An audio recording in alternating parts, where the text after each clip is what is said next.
దాదాపు అన్ని తెలుగు దినపత్రికలు ఆహ్, ప్రాధాన్యత ఇచ్చి పతాకంగా ప్రచురించిన వార్త ధరణికి సంబంధించింది. ఇందులో ప్రభుత్వం ఏర్పాటు చేసిన కమిటీ, ఆ కమిటీ తొలి సమావేశం జరిగింది. ఆ సమావేశంలో లేదా ప్రభుత్వం దృష్టికొచ్చిన విషయాలపైన చర్చ జరిగింది. ఇందులో గమనించాల్సిన ఒకానొక అంశం, ఇది ప్రభుత్వము నిషేధిత జాబితాలో ఉన్న భూములు మాయమైనవి అనేది. ఈ ధరణి ఏర్పాటు చేసిన తర్వాత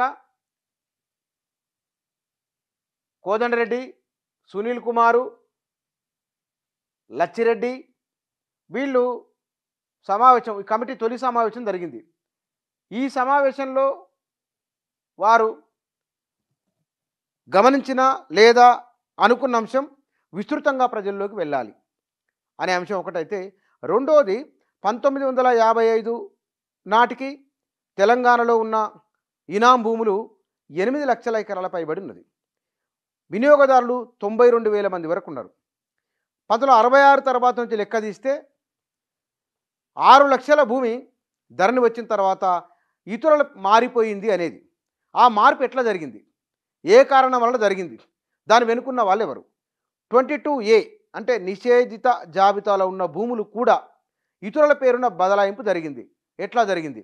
ధరణిలోకి వచ్చినప్పుడు ఉన్న భూముల సంఖ్య ఆ తర్వాత క్రమంగా మారుతూ వచ్చింది. ఈ మార్పు వెనుకున్న వారెవరు, ఈ మార్పు గల కారణాలేమిటి, ఈ విషయాలను చాలా లోతుగా అధ్యయనం చేయాలని కమిటీ తొలి సమావేశంలో నిర్ణయం తీసుకున్నట్లు ఇవాళ మీడియాలో వార్తలు వచ్చినాయి.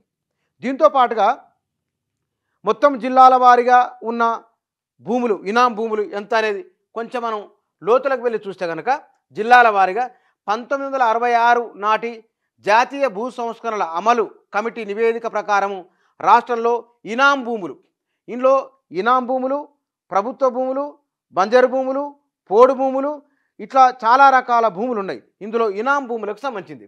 ఇందాక మనం చెప్పింది 8 లక్షల ఎకరాలున్న ఇనాం భూమి, అది 66 నాటికల్లా 6 అధీన ధృవీకరణ పత్రం పొందకుండానే ఇతరుల చేతుల్లోకి వెళ్ళిపోయింది అనేది. ఇక్కడ 1966 నాటి జాతీయ దీని ప్రకారము ఆదిలాబాద్ జిల్లాలో ఇనాందారులు 3,386 మంది ఉంటే వాళ్ళ చేతిలో 59,100 ఎకరాలు ఉన్నది. కరీంనగర్లో 4,415 మంది ఉంటే 13,000 ఎకరాల భూమి వాళ్ళ చేతిలో ఉన్నది. ఖమ్మంలో 2,390 మంది ఉంటే 26,000 ఎకరాల చిల్లర వారి చేతిలో ఉన్నది భూ విస్తీర్ణం. మెదక్లో 26,000 మంది ఉంటే కనుక 1,33,000 ఎకరాలు ఉన్నది భూమి ఉన్నది. నల్గొండలో 10,000 మందికి పైగా ఉన్నారు, 1,73,000 పైగా భూమి ఉన్నది. వరంగల్లో 7,000 మంది ఉన్నారు, 42,000 ఎకరాలకు పైబడి భూమి ఉన్నది. నిజామాబాద్లో 12,000 పైగా ఉన్నారు, 24,000 ఎకరాలకు పైబడి భూమి ఉన్నది.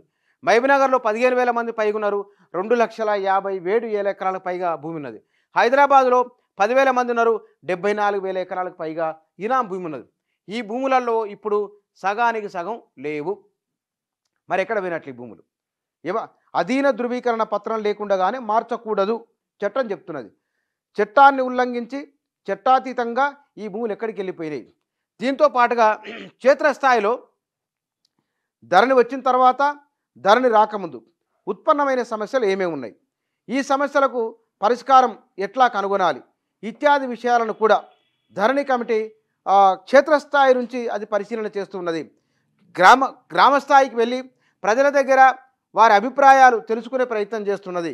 దీని ద్వారా అంటే ప్రజలే సమస్యల గురించి వారు నేరుగా చెప్పడం వలన ఆ సమస్యకు పరిష్కారం కనుగొనడం చాలా సులువవుతుందనే భావన కూడా వీరి లోపల ఉన్నది.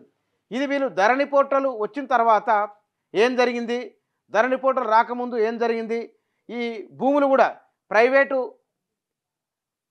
ధరణిలో జరిగిన మొత్తం లావాదేవీలు ఏమేమి ఉన్నాయి, తర్వాత ప్రభుత్వ భూముల పరిస్థితి ఏమిటి, ఈ అసైన్డ్ భూములు ఉంటే కనుక అసైన్డ్ భూములను జాబితాను తొలగించారా, లేదా ఇనాం భూముల పరిస్థితి ఏమి ఉన్నది, బంజరు భూముల పరిస్థితి ఉన్నది, పోడు భూముల పరిస్థితి ఏమిటి, ఈ విషయాలన్నిటిపైన కూడా ధరణిపై చేసిన కమిటీ.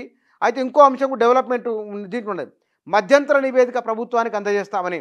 అంటే అధ్యయనం చేస్తుండగానే మధ్యంతర నివేదిక, తర్వాత తుది నివేదిక చివరికి ఇస్తారు.